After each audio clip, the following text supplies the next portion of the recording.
India today media institute आपको दे रहा है मौका देश के नंबर 1 न्यूज चैनल के साथ पत्रकारिता के गुर सीखने का। रजिस्टर करने के लिए www.indiatodayMediaInstitute.in पर विजिट करें। पाकिस्तान पर भारत ने सर्जिकल स्ट्राइक और एयर स्ट्राइक करके दिखाया और अब भारत ने दिखा दिया है कि वो किसी भी सूरत में, किसी भी सिचुएशन में पीछे नहीं हटेगा और चीन पर अब डिजिटल स्ट्राइक करके भारत ने दिखा दिया है।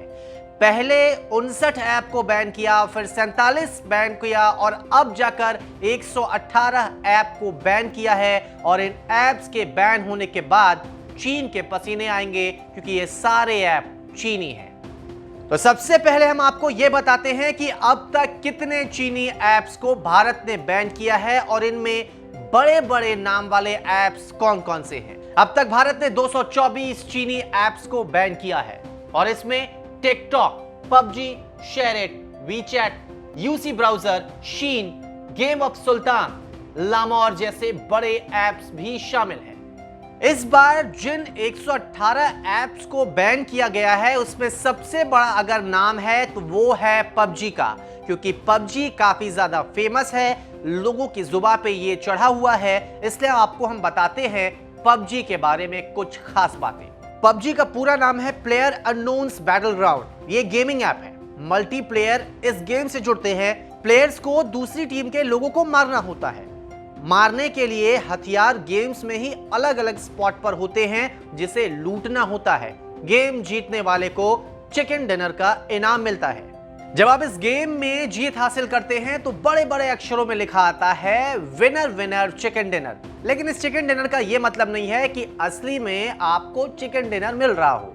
दरअसल ये एक वर्चुअल चिकन डिनर है।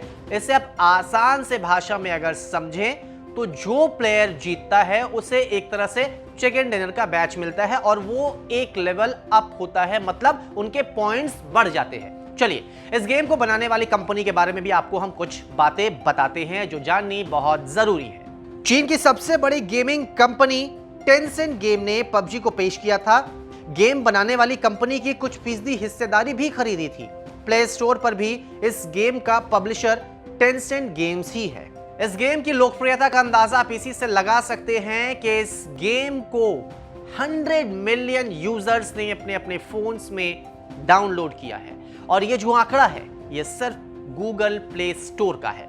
चलिए अब आपको हम ये भी बताते हैं कि अगर आपके फोन में पहले से ये पबजी गेम डाउनलोड हो चुका है और आप खेलते आ रहे हैं तो आप पर कुछ असर पड़ेगा या नहीं पड़ेगा, क्योंकि बहुत सारे ऐसे भी सवाल लोगों के मन में उठ रहे हैं कि अगर हमने पहले से ही इस गेम को डाउनलोड कर लिया है तो क्या हम उस गेम को खेल सकते हैं कि नहीं खेल सकते हैं। आपको हम इसके बारे में भी कुछ जानकारी देते हैं।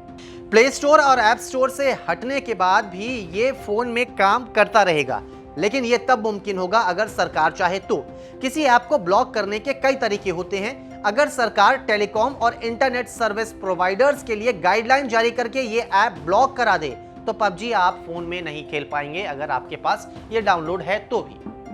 हर बार की तरह इस बार भी यही हवाला दिया गया है कि इन गेम्स के जरिए डेटा जो है वो चोरी होने का खतरा बना था, लिहाजा इन गेम्स को बंद करने का फैसला लिया गया है। अब तक कुल 224 ऐसे ऐप्स हैं जिन पर भारतीय सरकार ने स्ट्राइक की है और ये सारे के सारे चीनी ऐप्स हैं। आरोप लग रहे हैं कि ये चीनी ऐप्स जो डेटा है उन्हें अपने पास, जो भारतीय यूजर्स उनके डेटा को अपने पास रखती हैं और इन डेटा का गलत इस्तेमाल हो सकता है। लिहाजा इन ऐप्स को बंद करने का फैसला लिया गया है जो कहीं ना कहीं तारीफ के लायक भी है।